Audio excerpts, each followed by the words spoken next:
Good morning guys. So currently it's 5:30 and मैंने bed set कर लिया है। आज का दिन भी स्टार्ट करते हैं एकदम प्रोडक्टिव वे में। ये व्लॉग होने वाला है थोड़ा इंटरेक्टिव, थोड़ा knowledge loaded, so stay tuned. अभी मैंने जल्दी से फेस वॉश एंड ब्रश कर लिया है। मेरे को लगता है कि दिन की शुरुआत एकदम फ्रेश फील के साथ करनी चाहिए, वरना पूरा दिन थोड़ा लेथार्जिक हो जाता है। आप लोगों का क्या रूटीन होता है सुबह का? Do let me no in the comment section. उसके बाद मैं चली गई थी छत पे एक्सरसाइज करने। एंड कल रात को मैंने बादाम भिगो दिए थे मम्मी की बहुत ज़्यादा डांट सुनने के बाद में, बहुत दिनों बाद। यस, आज मैंने फिर से भिगो दिए थे। तो सुबह उठ के वो छीले एंड खाए।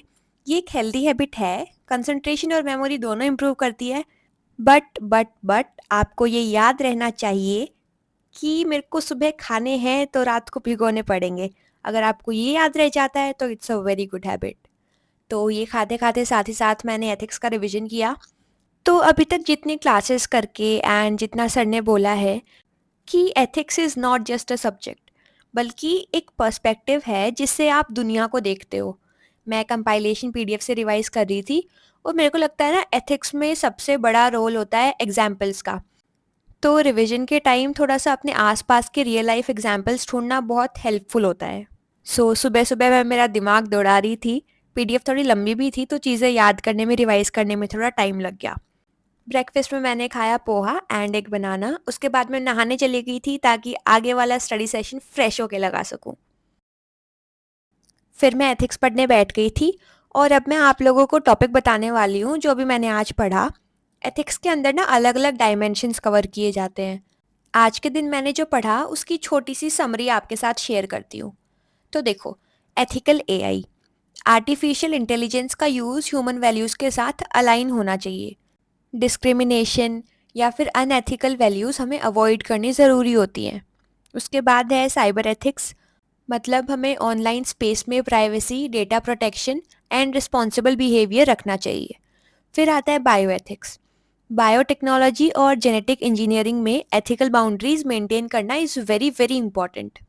देन आता है बायो पायरेसी, डेवलपिंग कंट्रीज़ के बायोलॉजिकल रिसोर्सेज का मिसयूज़ अवॉइड करना। फॉर एग्जांपल, जैसे अमेरिकन कंपनी ने इंडिया में नीम और टर्मरिक का पेटेंट अपने नाम करा लिया, तो वो है तो हमारे रिसोर्सेज, लेकिन वो हो गए उनके। तो उनका सारा रिवेन्यू, फ़ायदा, प्रॉफिट कुछ भी बोल दो, वो अमेरिकन कंपनी का हो गया। बहुत ज़्यादा तो मैं नहीं बता सकती, बट ट्राई कर रही हूँ कि ठीक ठीक बता दूँ कि हाँ, थोड़ा आइडिया लग जाए। देन आता है मेडिकल एथिक्स, पेशेंट की इंफॉर्मेशन कॉन्फिडेंशियल रखना, इन्फॉर्म्ड कंसेंट के साथ उसकी मेडिकल इन्फॉर्मेशन किसी एजेंसी को भेजना डॉक्टर्स की मॉरल रिस्पॉन्सिबिलिटी होती है। देन आता है मीडिया एथिक्स, न्यूज़ और इन्फॉर्मेशन को रिस्पॉन्सिबली प्रेजेंट करना, फेक न्यूज़ अवॉइड करना। देन आता है एडमिनिस्ट्रेटिव एथिक्स, ब्यूरोक्रेट्स का काम ट्रांसपेरेंट होना चाहिए, अकाउंटेबल होना चाहिए एंड सिटीजन सेंट्रिक होना चाहिए। मोरल वैल्यूज़ जैसे honesty, integrity, fairness, impartiality, empathy, compassion, objectivity, tolerance and dedication to public services. उसके बाद आता है वॉर एथिक्स, जैसे कि वॉर थ्योरी, मतलब सिविलियंस को प्रोटेक्ट करना एंड अननेसेसरी वायलेंस अवॉइड करना। जैसे कुछ दिन पहले इंडिया एंड पाकिस्तान के बीच राइवलरी हुई थी ड्यूरिंग ऑपरेशन सिंदूर। पाकिस्तान हमारे गुरुद्वाराज पर अटैक कर रहा था, विच वॉज वेरी अनएथिकल। उसके बाद आता है ethics in public and private relationships. फिर वही बात है कि ऑनेस्टी, ट्रस्ट, इंटीग्रिटी ये सब मेंटेन करना, चाहे प्रोफेशनल लाइफ हो या फिर पर्सनल लाइफ हो, हमें दोनों को बैलेंस करना आना चाहिए। हाँ, ये दोनों इंटरलिंक्ड हैं, बट प्राइवेट रिलेशंस हमारे इनफॉर्मल होते हैं, इमोशंस बेस्ड होते हैं, लाइक फैमिली, फ्रेंड्स, तो उसमें टॉलरेंस ज़्यादा होती है। कंपैरेटिवली पब्लिक रिलेशंस थोड़े फॉर्मल होते हैं, रूल्स होते हैं, ड्यूटीज़ बेस्ड होते हैं, सो टॉलरेंस उनमें कम होती है, वो टेम्परेरी होते हैं एंड उनमें रूल रेगुलेशंस भी ज़्यादा होती हैं। तो दोनों को बैलेंस करना आना चाहिए। उसके बाद मैंने पढ़े थे 7 principles of Nolan committee in public life. वो 7 प्रिंसिपल्स हैं: honesty, integrity, transparency, objectivity, selflessness, leadership and accountability. अब मैं इनके एग्जाम्पल्स देती हूँ। ऑनेस्टी का एग्जाम्पल है विनोद राय। ये आईएएस ऑफिसर थे। If I am not wrong, क्योंकि अभी मैं याद करके ही बोल रही हूँ ताकि मेरा भी रिविजन हो जाए। तो इन्होंने 2G स्कैम पकड़वाया था जो इनकी ऑनेस्टी की निशानी थी।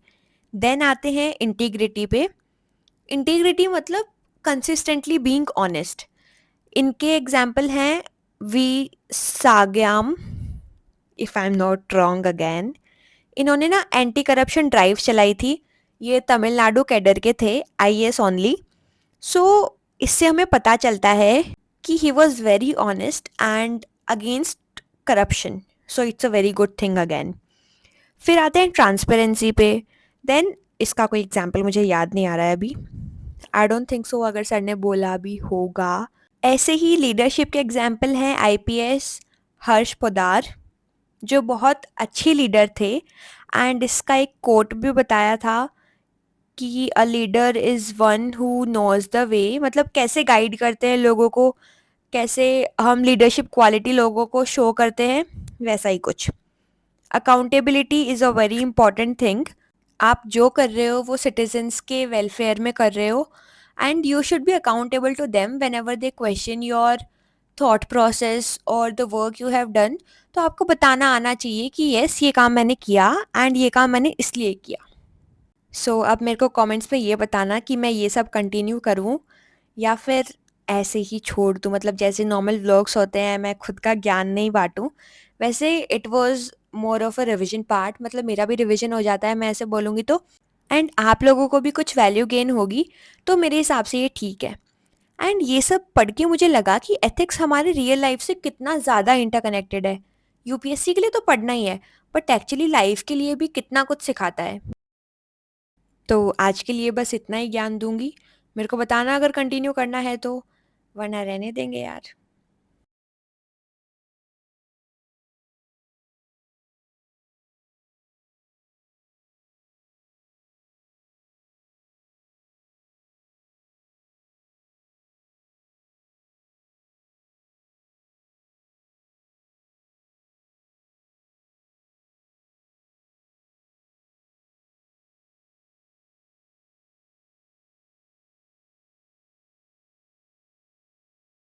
तो कल संडे था एंड प्रारंभ में टेस्ट था, लेकिन मेरे को बिल्कुल भी याद नहीं था, एकदम दिमाग से निकल गया था।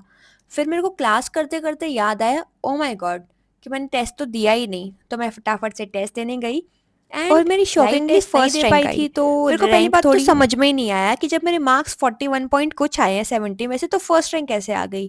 बट फिर रियलाइज हुआ कि सिर्फ एक ही स्टूडेंट ने लाइव टेस्ट दिया था। मतलब लीडर बोर्ड पे सिर्फ उसी का नाम था, उसके बाद मेरा आ गया। पहले तो लगा कि जीनियस बन गई हूँ, देखो फर्स्ट रैंक आई है, वो भी इतने क्वेश्चन गलत करके। बट फिर रियलिटी चेक भी हो ही गया। तो उसके बाद मैं गई थी college and this is the fit check guys, जो मैं अच्छे से नहीं दे पाती हूँ, बट नो वरीज। कॉलेज में आज थे 2 लेक्चर्स, एंड 2 थे तो 2 ही लेने पड़ेंगे because attendance is very important guys. बहुत ज़्यादा ज़रूरी होती है।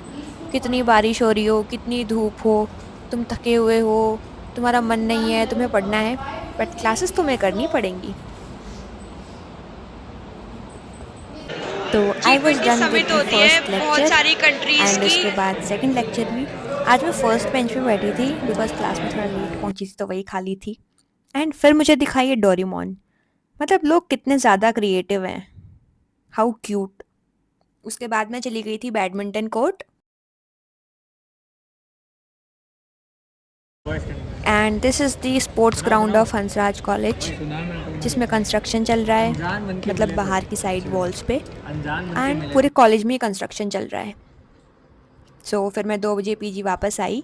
एंड आज शाम को था मेरा, मतलब शाम को नहीं, रात को ही 8 बजे ऑनलाइन टेस्ट था, तो उसके लिए थोड़ा प्रिपेयर भी करना था।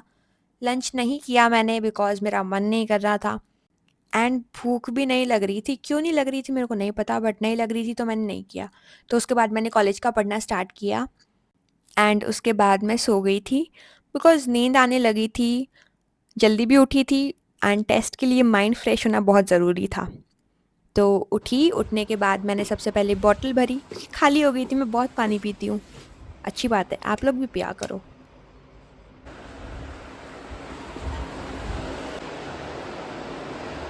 उसके बाद फटाफट से मैं टेबल पे आई, टू डू लिस्ट बनाई एंड जैसा कि मैंने लास्ट व्लॉग में बताया था कि मैं थोड़ी अनरियलिस्टिक प्लानिंग कर लेती हूँ, तो आज मैंने एकदम लेक्चर्स ध्यान से देखे कितने आवर्स के हैं उस हिसाब से प्लानिंग की। And this was the final to do list. उसके बाद मैंने स्टार्ट किया करंट अफेयर्स की क्लास के साथ, क्योंकि टेस्ट में थोड़ा ही टाइम बचा था, तो आई थॉट कि एथिक्स बाद में स्टार्ट करेंगे, इतनी देर में ये क्लास ख़त्म कर लेते हैं। तो वैसे तो मैं करंट अफेयर्स के नोट्स नहीं बनाती हूँ, आप लोगों को पता है, बट आज मैं सो के उठी थी तो थोड़ा माइंड एक्टिव करने के लिए मैंने सोचा लिख लेते हैं। एंड मेरा लूज शीट्स पे लिखने का मन भी कर रहा था, तो मैंने ऐसे ही जो सर बोल रहे थे लिख रहे थे वो सब मैंने लिखना स्टार्ट कर दिया। एंड डोंट वरी, मिसगाइड मत हो जाना, मैं अभी से नोट्स नहीं बना रही हूँ बिकॉज अटेम्प्ट 28 में है, तो अभी बनाने का कोई फ़ायदा नहीं है। एंड उन नोट्स के पीछे ही मैंने टेस्ट के क्वेश्चन सॉल्व कर लिए थे, तो ये फॉर्मल बिल्कुल नहीं है, डोंट वरी। उसके बाद I had dinner and I had chapati and भिंडी की सब्ज़ी। भिंडी की सब्ज़ी is my favourite guys. So hello everyone, अभी हो रहे हैं 10:30 एंड वैसे मैं इस टाइम तक रैप अप कर देती हूँ, मतलब कुछ रिविजन वाला पार्ट होता है तो वो, वरना मैं सोने चली जाती हूँ। बट आज मुझे नींद नहीं आ रही है एंड आई एम थिंकिंग कि मैं नाइट स्टडी करूँ, मतलब लेट नाइट टिल 2 और 3 और 4। सो लेट्स सी मैं कब तक स्ट्रेच करती हूँ, बिकॉज नींद तो नहीं आ रही है, तो टाइम वेस्ट करने से बढ़िया पढ़ाई कर लेते हैं। फिर मैं कल नहीं उठूँगी, और अगर आज का सेशन प्रोडक्टिव जाता है तो फिर आगे का टाइम टेबल उस हिसाब से डिसाइड करेंगे। So let's study guys. So let's start with ethics guys, let's go. Sorry, पढ़ते हैं। We don't have any boundaries, but there's something that I need to know. You said that you'd never doubt me, but it's time to get on with the show. Give me a reason, tell me about everything that you know. Give me the thing that you wanted all along. Sing me a song. It's the time that is fading, and the people that we used to know, and the way that they gave in, the direction they want you to go. Give me a reason, tell me about everything that you know. फिर रात को 1 बज गए थे and मेरे दिमाग में आया कि आज चाय कॉफ़ी तो कुछ पी नहीं, थोड़ा हेडेक सा भी होने लगा था। फिर मैं जल्दी से कॉफ़ी बना के लाई एंड उसके बाद कंटिन्यूअसली 2 घंटे और पढ़ाई की। तो इट मीन्स मैं 3 बजे तक पढ़ी and this is me sipping coffee. उसके बाद मैंने एक आंसर लिखा। आज एथिक्स ही पढ़ी थी तो ऑब्वियसली एथिक्स का ही लिखा। So this is my answer guys. Rating कर देना कमेंट सेक्शन में, मजाक कर रही हूँ। फिर सोने से पहले सारे दिन में जो भी पढ़ा था उसका रिवीजन किया, ये बहुत इंपॉर्टेंट पार्ट होता है। जो बच्चे अभी 10th स्टैंडर्ड में हैं, 12th में हैं, या मे बी फर्स्ट या सेकेंड ईयर ऑफ कॉलेज में हैं, दे कीप ऑन आस्किंग कि what should we do at this stage for our UPSC preparation. So first of all, to these children, I want to tell, life is much more than just UPSC. So at these stages of your life, when you are pursuing your 10th standard, 12th standard, or just the initial years of college, you should, instead of right away going into the rigor of UPSC preparation and starting reading those books which are relevant for UPSC, but please focus on developing a wholesome personality. Honestly आज का दिन थोड़ा ज़्यादा ही productive था, मेरे को मज़ा आया एंड कल मैं आसिम सर से भी मिलने वाली हूँ, होपफुली कल का भी व्लॉग बना पाऊँ। तो आज के लिए इतना ही गाइस। इस व्लॉग से आपको सीखने को मिलता है कि रिवीजन ज़रूरी है, खुद के लिए भी थोड़ा टाइम निकालो, जो स्पोर्ट अच्छा लगता है वो खेलो, अगर नींद आ रही है तो सो जाओ, लेकिन उठने के बाद एकदम जी जान से पढ़ाई करो। So thank you so much guys, this was all for today. Bye bye, take care and अब जाके पढ़ाई कर लो। Bye bye, do let me know आपको वीडियो कैसा लगा।